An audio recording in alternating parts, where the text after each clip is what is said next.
Okay viewers, very warm welcome back to my YouTube channel. Viewers, আজকে যে video সেটা হচ্ছে তোমাদের কারেন্ট অ্যাফেয়ার সিরিজের ভিডিও। আজকের যে টপিক সেটা হচ্ছে গুরুত্বপূর্ণ নিয়োগ অর্থাৎ ইম্পর্টেন্ট অ্যাপয়েন্টমেন্টস।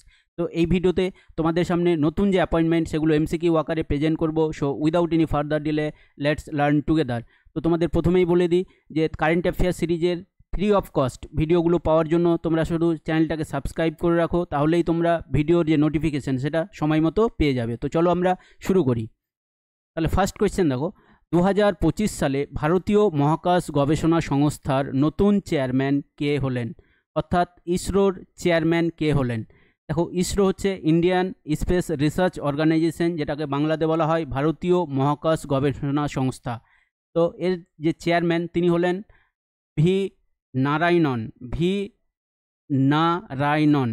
মনে রাখবে। তাহলে 2025 সালে ভারতীয় মহাকাশ গবেষণা সংস্থার নতুন চেয়ারম্যান কে হলেন? সঠিক আনসার হয়ে যাবে ভি নারায়ণন। এবার দেখো ইসরো সম্পর্কে গুরুত্বপূর্ণ বিষয় যেগুলো তোমাদের মনে রাখতে হবে। দেখো, ইসরো প্রতিষ্ঠিত হয়েছিল 1969 সালে। এটা তোমাদের জিকে পার্সপেক্টিভের জন্য খুব ইম্পর্টেন্ট, জিকের স্ট্যাটিক জিকের জন্য কিন্তু ইম্পর্টেন্ট। এই কোয়েশ্চেনটা কিন্তু জিজ্ঞেস করা হয় যে ইসরো কত সালে প্রতিষ্ঠিত হয়েছিল। তাহলে ইসরো প্রতিষ্ঠিত হয়েছিল 1969 সালে।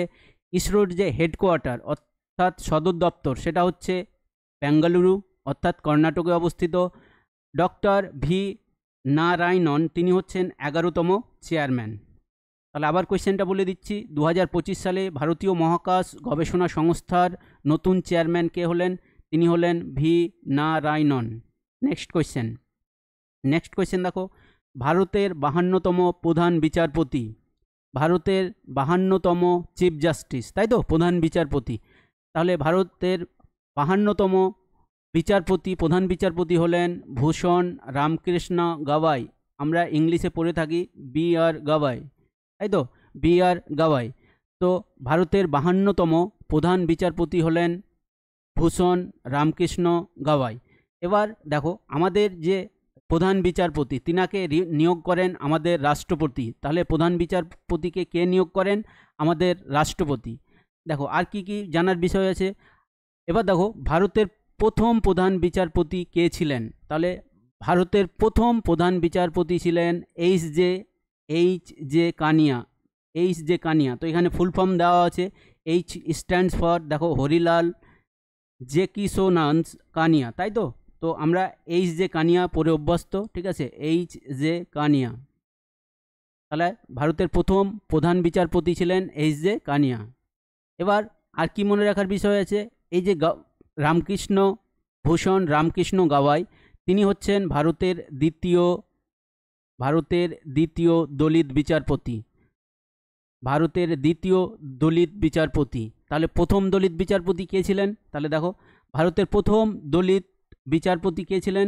সঠিক আনসার হয়ে যাবে কে জি বালাকৃষ্ণন। তাহলে তোমরা কারেন্ট অ্যাফেয়ার্সের সাথে সাথে কি করবে, তোমাদের জিকেটাও কি করবে, ইমপ্রুভমেন্ট করে নেবে। তাহলে আবার বলে দিচ্ছি, ভারতের 52তম প্রধান বিচারপতি হলেন বি আর গাওয়াই, ভূষণ রামকৃষ্ণ গাওয়াই। তিনি হচ্ছেন ভারতের দ্বিতীয় দলিত বিচারপতি। প্রথম দলিত বিচারপতি ছিলেন K G Balakrishnan. Next question হচ্ছে, securities and exchange board of India SEBI এর 11তম চেয়ারম্যান কে হলেন? তাহলে দেখো, securities and exchange board of India, এটাকে আমরা বলি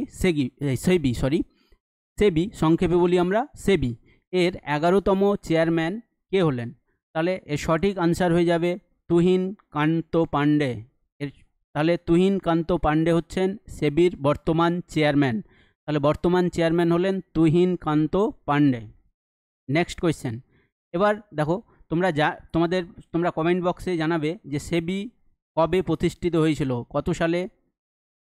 কত সালে সেবি প্রতিষ্ঠিত হয়েছিল, এটা তোমরা কমেন্ট বক্সে জানাবে। নেক্সট কোয়েশ্চেন দেখো, ভারতীয় রিজার্ভ ব্যাংকের 26তম গভর্নর কে হলেন? তাহলে দেখো, ভারতীয় রিজার্ভ ব্যাংকের 26তম গভর্নর কে হলেন? এর সঠিক আনসার হয়ে যাবে সঞ্জয় মালহোত্রা। তাহলে ভারতীয় রিজার্ভ ব্যাংক, যেটাকে আমরা বলি আরবিআই, রিজার্ভ ব্যাংক অফ ইন্ডিয়ার 26তম গভর্নর হলেন সঞ্জয় মালহোত্রা। বা তোমাকে যদি ঘুরিয়ে জিজ্ঞেস করা হয় কোয়েশ্চেনে যে আরবিআইয়ের বর্তমান গভর্নর কে, তাহলে সেটাও সঠিক আনসার হয়ে যাবে সঞ্জয় মালহোত্রা। এবার দেখো আরবিআই সম্পর্কে গুরুত্বপূর্ণ বিষয়। আরবিআই প্রতিষ্ঠিত হয়েছিল 1 এপ্রিল 1935 সালে। এর যে সদর দপ্তর, আরবিআইয়ের সদর দপ্তর, সেটা হচ্ছে মুম্বাই, মহারাষ্ট্রে অবস্থিত। আরবিআইয়ের প্রথম গভর্নর ছিলেন স্যার অসবর্ন স্মিথ। তাহলে কি বললাম, যে বর্তমান গভর্নর হচ্ছেন সঞ্জয় মালহোত্রা। আরবিআই প্রতিষ্ঠিত হয়েছিল 1 এপ্রিল 1935 সালে। এবার দেখো এর সদর দপ্তর অর্থাৎ হেডকোয়ার্টার মুম্বাই, মহারাষ্ট্রে অবস্থিত। প্রথম গভর্নর ছিলেন স্যার অসবর্ন স্মিথ। সেই জন্য তোমরা দেখবে যে 1 এপ্রিল আমাদের দেশে কি থাকে না, ব্যাংক বন্ধ থাকে। নেক্সট কোয়েশ্চেন হচ্ছে ভারতের 26তম প্রধান নির্বাচন কমিশনার কে হলেন? আবার কোয়েশ্চেনটা বলছি, ভারতের 26তম প্রধান নির্বাচন কমিশনার কে হলেন? এর সঠিক আনসার হয়ে যাবে জ্ঞানেশ কুমার। তাহলে বর্তমান প্রধান ইলেকশন কমিশনার যদি আমরা বলি, তাই তো, বর্তমান চিফ ইলেকশন কমিশনার যদি বলি তাহলে কে? তাহলে তিনি হচ্ছেন জ্ঞানেশ কুমার। আবার কোয়েশ্চেনটা বলছি, ভারতের 26তম প্রধান নির্বাচন কমিশনার কে হলেন? তাহলে সঠিক আনসার হয়ে যাবে জ্ঞানেশ কুমার। এবার দেখো আমরা সংক্ষেপে বলি, ECI, election commission of India, এটা প্রতিষ্ঠিত হয়েছিল 25শে জানুয়ারি 1949 সালে। এর যে হেডকোয়ার্টার সেটা নয়াদিল্লিতে অবস্থিত। এবার দেখো মুখ্য নির্বাচন কমিশনার বর্তমান তিনি হচ্ছেন জ্ঞানেশ কুমার। তো আশা করি তোমাদের যে কারেন্ট অ্যাফেয়ার্সের সাথে সাথে কি করবে না, জিকেগুলোও করে নেবে। তাহলে কি হবে না, তোমাদের সুবিধা হবে। তাহলে তোমাদের জিকেটাও অনেকটা ইমপ্রুভমেন্ট হয়ে যাবে। নেক্সট কোয়েশ্চেন হচ্ছে দিল্লির নতুন মুখ্যমন্ত্রী কে হয়েছেন? জানো কিছুদিন আগেই দিল্লিতে বিধানসভা ভোট হয়েছিল। তাহলে দিল্লির যে বর্তমান চিফ মিনিস্টার তিনি হচ্ছেন রেখা গুপ্তা। তিনি হচ্ছেন দিল্লির 4th উমেন চিফ মিনিস্টার, তাই তো, 4th মহিলা মুখ্যমন্ত্রী। এবার তোমাদের একটা কোয়েশ্চেন তোমরা কমেন্ট বক্সে জানাবে যে ভারতের প্রথম মহিলা মুখ্যমন্ত্রী কে ছিলেন? মহিলা মুখ্যমন্ত্রী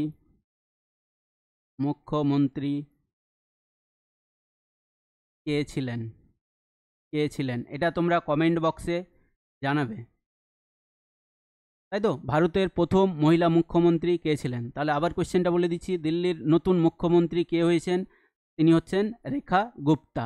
দেখো তোমাদের যেগুলো ইম্পর্টেন্ট অ্যাপয়েন্টমেন্ট সেগুলোই করাচ্ছি, তোমাদেরকে কিন্তু আলতু ফালতু কোনো কোয়েশ্চেন্স করাচ্ছি না। যেগুলো তোমাদের এক্সাম পার্সপেক্টিভে যেগুলো খুবই ইম্পর্টেন্ট সেগুলোই তোমাদেরকে এখানে প্রেজেন্ট করছি। নেক্সট কোয়েশ্চেন দেখো, 2025 সালে মার্চ মাসে ইন্ডিয়ান ব্যাংকস অ্যাসোসিয়েশনের চেয়ারম্যান কে নিযুক্ত হন? আবার কোয়েশ্চেনটা দেখো, 2025 সালে মার্চ মাসে ইন্ডিয়ান ব্যাংকস অ্যাসোসিয়েশনের চেয়ারম্যান কে নিযুক্ত হন? তাহলে এর সঠিক আনসার হয়ে যাবে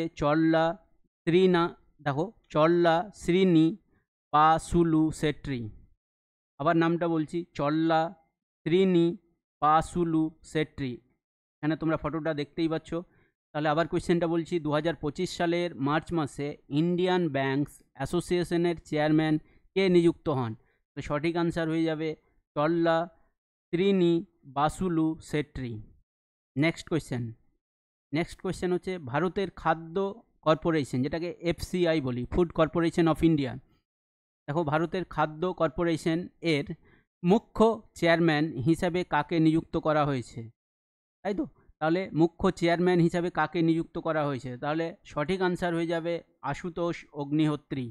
তাহলে এফসিআই এর যে চেয়ারম্যান তিনি হচ্ছেন আশুতোষ অগ্নিহোত্রী। এখানে তোমরা ছবিটা দেখতেই পাচ্ছ, ইনি হচ্ছেন আশুতোষ অগ্নিহোত্রী।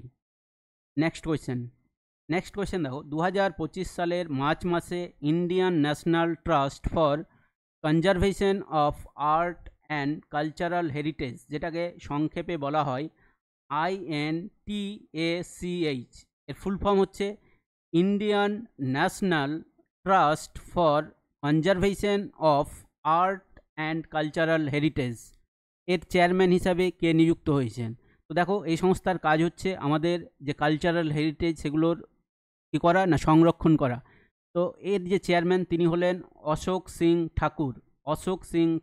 আবার কোয়েশ্চেনটা বলছি, 2025 সালে মার্চ মাসে ইন্ডিয়ান ন্যাশনাল, এগুলো কিন্তু আসবে না তোমাদের পরীক্ষাতে, তবুও তোমাদেরকে এখানে সাল এবং মাসটা মেনশন করা আছে, শুধু এটুকুই জিজ্ঞেস করবে যে Indian national trust for conservation of art and cultural heritage এর চেয়ারম্যান কে নিযুক্ত হয়েছেন?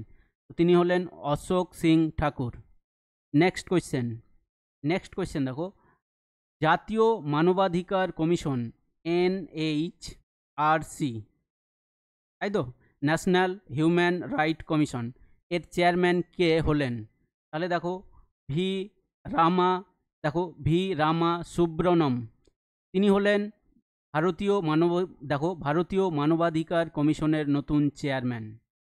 নেক্সট কোয়েশ্চেন হচ্ছে দেখো, union public service commission UPSC union public service commission এর নতুন চেয়ারম্যান হিসেবে কাকে নিযুক্ত করা হয়েছে? তাহলে আবার কোয়েশ্চেনটা বলছি, ইউনিয়ন পাবলিক সার্ভিস কমিশন এর নতুন চেয়ারম্যান হিসাবে কাকে নিযুক্ত করা হয়েছে? তাহলে সঠিক আনসার হয়ে যাবে প্রীতি সুদান। তাহলে দেখো এর সাথে সাথে তোমাদের ইম্পর্টেন্ট হচ্ছে স্টাফ সিলেকশন কমিশন, যেটা হচ্ছে এসএসসি স্টাফ সিলেকশন কমিশন, তাই তো, এটা কিন্তু ভাববে না স্কুল সার্ভিস কমিশন, এটা হচ্ছে স্টাফ সিলেকশন কমিশনের চেয়ারম্যান হচ্ছেন দেখো এস গোপাল কৃষ্ণন। কেন্দ্রীয় মাধ্যমিক শিক্ষা বোর্ডের চেয়ারম্যান, যেটা আমরা বলি সিবিএসসি, চেয়ারম্যান হচ্ছেন রাহুল সিং। এটা জানতে হবে না, যুগ্ম সচিব, এটা তোমাদের জানতে হবে না। আবার বলছি, ইউনিয়ন পাবলিক মানে ইউপিএসসির নতুন চেয়ারম্যান হিসাবে কাকে নিযুক্ত করা হয়েছে? না প্রীতি সুদানকে। এবার তার সাথে সাথে তোমাদের বলে দিলাম যে স্টাফ সিলেকশন কমিশনের যে চেয়ারম্যান তিনি হচ্ছেন এস গোপালকৃষ্ণন, এবং সিবিএসসি যে চেয়ারম্যান তিনি হচ্ছেন রাহুল সিং। নেক্সট হচ্ছে দেখো, ভারতীয় ক্রিকেট নিয়ন্ত্রণ বোর্ডের সচিব হিসেবে কাকে নিযুক্ত করা হয়েছে? বিসিসিআই এর সচিব দেবজিৎ সাইকিয়াকে কি করা হয়েছে? না বিসিসিআই এর সচিব হিসেবে নিযুক্ত করা হয়েছে। আরেকটা ইম্পর্টেন্ট দেখো, ভারতীয় ক্রিকেট বোর্ডের সভাপতি হচ্ছেন রজার বিনি। এবার দেখো, আর এগুলো কিন্তু তোমাদের জানার প্রয়োজন নেই। নেক্সট দেখো, 2025 সালের মার্চ মাসে প্রথম মহিলা আইন সচিব হিসাবে কাকে নিযুক্ত করা হয়েছে? দেখো আবার কোয়েশ্চেনটা বলছি, 2025 সালের মার্চ মাসে প্রথম মহিলা আইন সচিব, ইনি হচ্ছেন প্রথম মহিলা আইন সচিব হিসাবে কাকে নিযুক্ত করা হয়েছে? দেখো অঞ্জু রাঠি রানা, ইনি হচ্ছেন প্রথম মহিলা আইন সচিব। নেক্সট দেখো, ভারতের নতুন কন্ট্রোলার অ্যান্ড অডিটর জেনারেল, যেটা আমরা বলি ক্যাগ, তাই তো, ক্যাগের কাজ হচ্ছে কি করা? না অডিট করা।